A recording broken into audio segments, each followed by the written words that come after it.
Meaning of fraternal. Fraternal. Fraternal. Fraternal.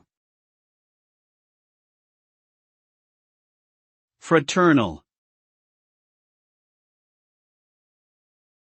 Fraternal is an adjective that describes things related to brothers or brotherhood. It can also be used to describe a friendly or brotherly relationship between people who are not actually related. For example, fraternal twins refers to two siblings who develop from separate eggs and sperm, while fraternal organizations are groups of people who share common ideals or values. In general, the term implies a sense of camaraderie and mutual support, and is often associated with qualities such as loyalty, solidarity, and compassion.